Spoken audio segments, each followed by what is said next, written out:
لو أنزلنا هذا القرآن على جبل لرأيته خاشعا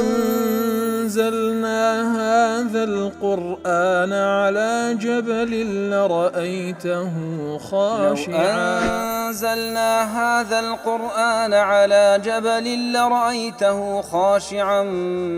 متصدعا من خشية وتلك الأمثال نضربها للناس لعلهم يتفكرون.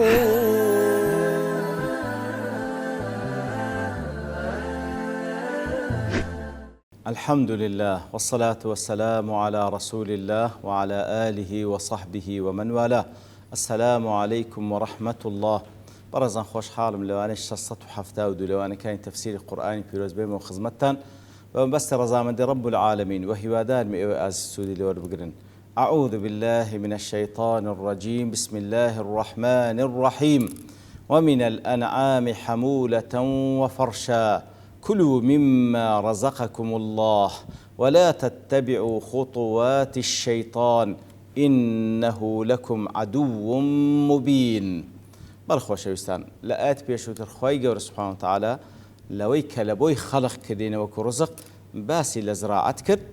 باسی لە ئەنواعی میوە و ئەنواعی دار و بەروبووم کرد. ئیتر لێرەشدا خی گەورە باس لە ئەنعام دەکا، باز لە ئەو گیان لە بەرانەی کە خی گەورە وەکو ڕزقێک بە ئێمەی بەخشیە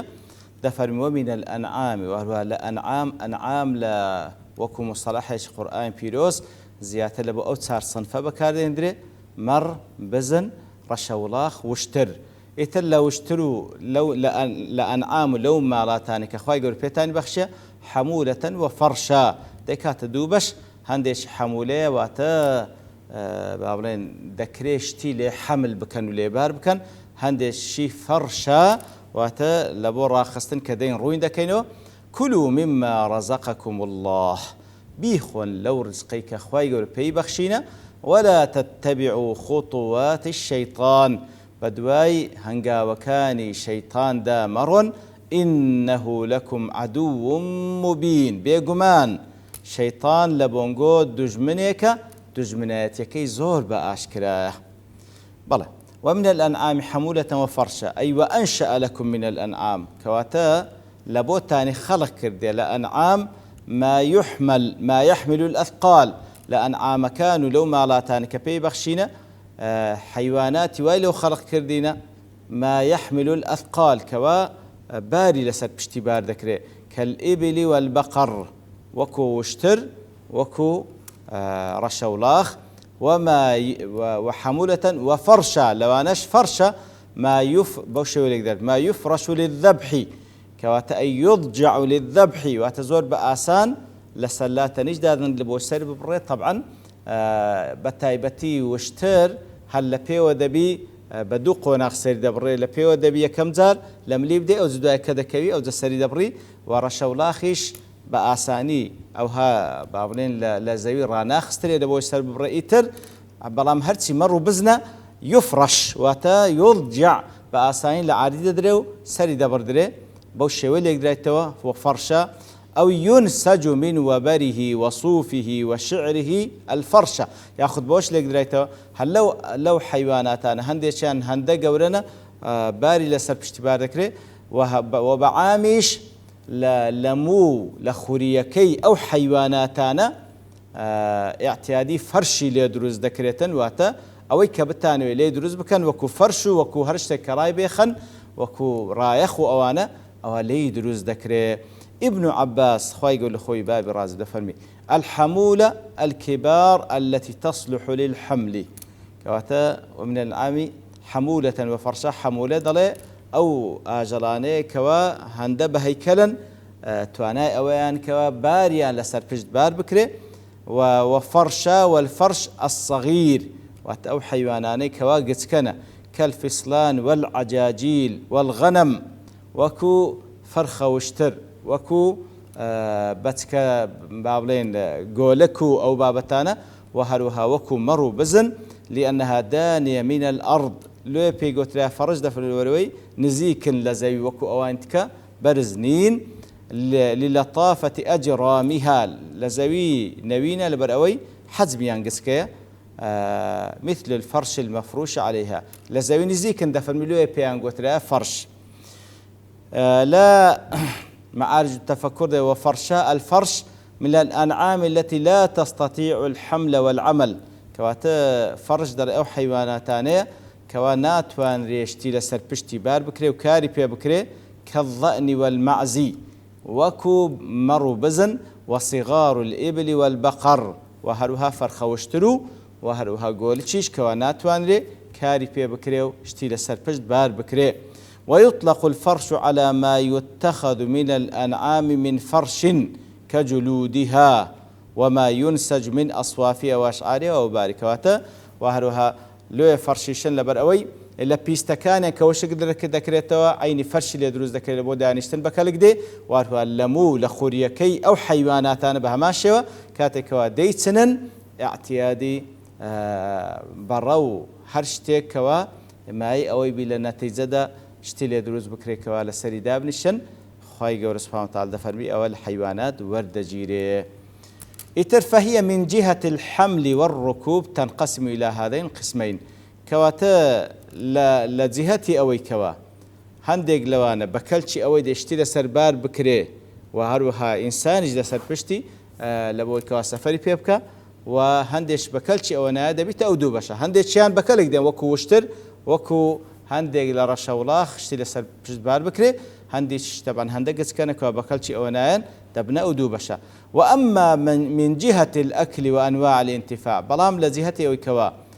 دخوريا ناخوري وسودي لوردجري فإنها كلها تؤكل وينتفع بها همو أوانا له وشتر لرشولاخ لمر لبزن هر هموي لو لدواء ودفرمي كلوا مما رزقكم الله هموي بكالشي خواردن ديو سودي لوردجري لو يخواي ودفرمي كلوا مما رزقكم الله تركوا أويك خواي قورا الله سبحانه وتعالى بي بخشينا بيخون هم لبربو مزراعته هم لو أنعام مالاتانك بي بخشينا لحفظ الروح واستزادة القوة لبويكوا روح بدنتان بباريزي تاوكو هيستان بي بخشي لببردوان بوني جيانتان ولا تتبعوا خطوات الشيطان بهيش شويك بدواي هنقاوكان الشيطان دامرون أي أوامره في التحليل والتحريم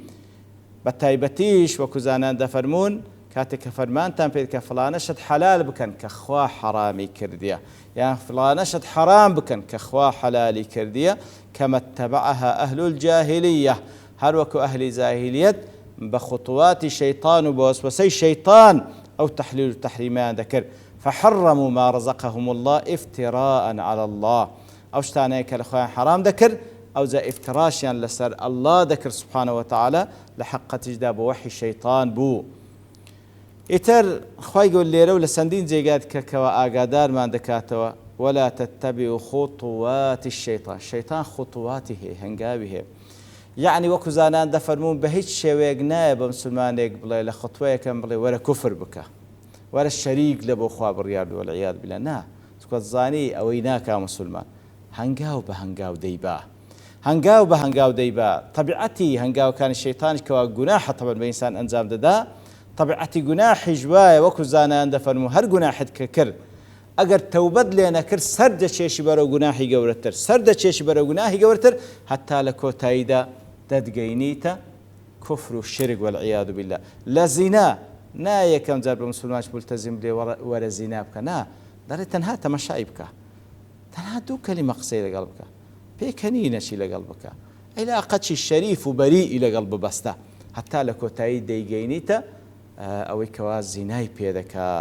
إتر أو خطوات شيطانة خيو دفن بدواي هنقا وكان الشيطان دامرو لخطوية كم بيبرين ولا قال الشيطان وبجوي مكا آسان ترنوك كوت يناو مزالكي ومداركي رد شيشي وسحب الدكاو لتوانات دانامين يخد باريزي إنه لكم عدو مبين بيقمان شيطان تجمني كلبوتان مبينة واتأي ظاهر العداوة زور بأشكال دجمناتي داندكا يمنعكم مما يحفظ روحكم ويزيد قوتكم منعتان دەکات لەو شتێکەوە لاشە و بەدەنتان بپارێزی و هێز و تواناتان بپارێزی لەو خواردنانی کە لە خۆتان حرام دەکەن لەوەی کەوا ئەنگۆ تێیدا مەحروم دەبن لەوەی منعتان دەکات ويدعوكم إلى الافتراء على الله إن نسبتموه إلى أمره كواتا دانگتان دەکات لەگەڵ ئەوەشکەوە ئەو شتانێک کە وەکو ئەهلی جاهلیت لە خۆیانیان حرام کردبوو ئەوجا دەیدەنە پاڵ خوا سبحانه وتعالى افترا لەسەر خوا دەکەن أو إلى دعوة الإلهية لكم إن استقللتم به كواتا خطوات الشيطان أو هاي حلال وحرامت بيدكا واتا حلال كدني أوشتك أخوا حرام كدي حرام كدني أوشتك أخوا حلال كدي أو جا يام بيتان ضل بيدنا بال خوا وبيدنا بال ديني خوا واتا افتراج لسر خوا بكن يعني واتا كابرا دقا تحديك لسر بيتش كردن لفرمان كان خوا بخوي ادعاء أو حق دكات كحقي هي تحليل وتحريم كحقي كتايبة برب العالمين سبحانه وتعالى هر كسيش أو حق بدات خوي يعني بدات غيري خوي كحقي تحليل وتحريم هي أو حقي تايبة بالله سبحانه وتعالى وتحقي خوايتية ديدات خوي يعني ديدات بشري شديكا هموج لأصل أساسه بفيتي تسيه بفيتي شيطانة كوا خطوات شيطانة أو شيطاني كوا دژمنێکی ئاشکرایە لەبەرەوەی بەعیزەتی خوا سوێندی خواردیە سبحانه وتعالى کە دەبیسەر لە هەمووان بشێوێنی تر ئەو ئیبلیسەی کەوە ئەخرەجە ئەبەوەیکم من الجەنە دایک و بابی ئێمەی لە بەهەشت دەرهێنا بەفیت و وەسوەسەیەکانی ئیتر لێرە و لە چەندین جێگایت کە خوای گەورە سبحانه وتعالى ئاگادارمان دەکاتەوە کەوا بە دوای خطوات و هەنگاوکە شەیتاندا نەڕۆین ئەو شەیتانێکەوە دژمنی ئێمەیە و لە ڕۆژی قیامەتش تەبەڕا لەو کەسانە دەکاتن کەوا بەفیتی ئەو لە سەرپێچیان لە فەرمانەکانی خوا کردی سبحانه وتعالى خوا پەناماندا بەڵام زە لە پاشەوە خوای گەورە سبحانه وتعالى بڕک تەفسیل بە ئەنعام دەدا تەفسیلی پێداتنەوە ئەنعام و ئەو ماڵاتانی کە خوای گەورە لە بۆ ئێمەی حەلال کردیە دەفەرمی ثمانية أزواج واتە هەشت جووتن هەشت جووتن وەکو گوتمان بەخۆی هەشت جووتن بەخۆی چار نەوعە مەڕ و بزن ڕەشەوڵاخ و وشتر هەر یەک لەوانەش نێرە و مێیە من الضأن اثنين ومن المعز اثنين لەمەڕ دووە واتە نێرە و مێیە ومن المعز اثنين وهروەها لە بزنیش عینی دووە نێرە و مێیە پێیان بڵێ قل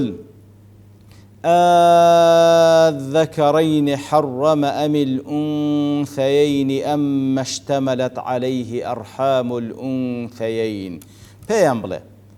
الذكرين حرم أم الأنثيين بيان بلي خواي قورة لهر يقلو دوانا لوانا لمرو لبزن خواي قورة ها نيركاني حرام كريان ميكانيان أما اشتملت عليه أرحام الأنثيين أو بتكاني لنا ورحمي لنا ومن دالداني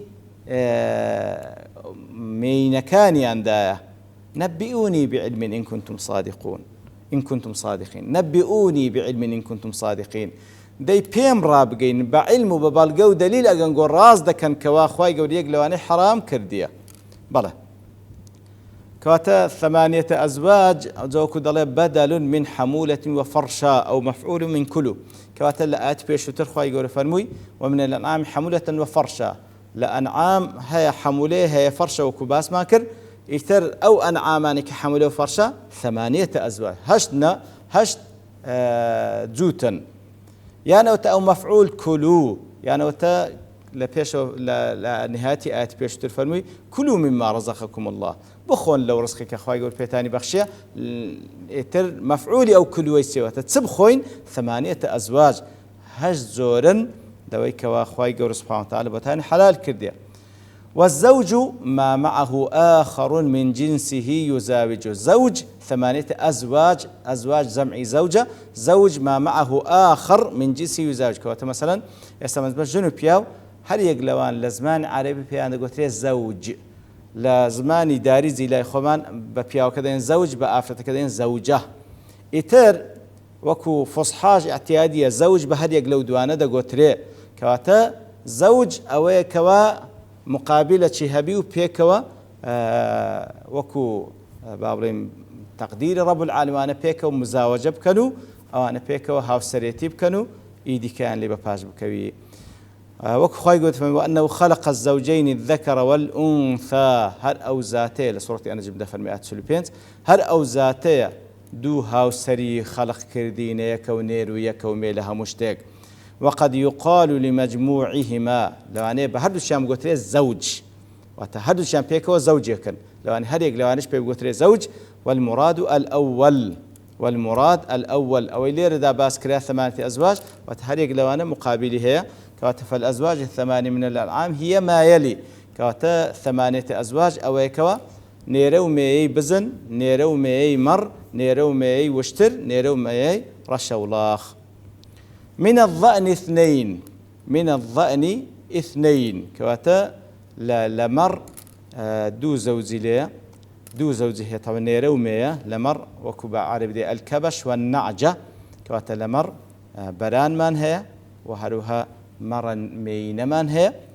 ومن المعز اثنين وهروها لمعز لبزنش عيني نيرو ميمان هي كالبعرب دي التيس والمعز نيري بزن تجي بيدقتره أو تكشيان بزن مينه. فهذه 4 كلها داخلة فيما أحل الله كوات أو تارة هموي هر داخلة لوي كوا خواي جورة حلال كردي سبحانه وتعالى لا فرق بين شيء منها هيد جواز لنوان أوينية كوا وكو لجاهلية هندشان دقو أو حرام هندش حلال خوي هموي حلالة أوي كخواي جورة لأنعام خلقي كرديا أو زل دواء وخواي جورة سبحانه وتعالى لو آتوا لآتي دواء ليش خواي جورة زياتر قفتقويان لقلدك لسر أو بابته بلام لبرته وابوني كان لير دوستين لو أن داهات دين وخدمته وآتوا زياتر قصير سذكر. وصلى الله وسلم على نبينا محمد وعلى آله وصحبه أجمعين وآخر دعوانا الحمد لله رب العالمين. لو أنزلنا هذا القرآن على جبل لرأيته خاشعا أنزلنا هذا القرآن على جبل لرأيته خاشعا أنزلنا هذا القرآن على جبل لرأيته خاشعا متصدعا من خشية الله. وتلك الأمثال نضربها للناس لعلهم يتفكرون.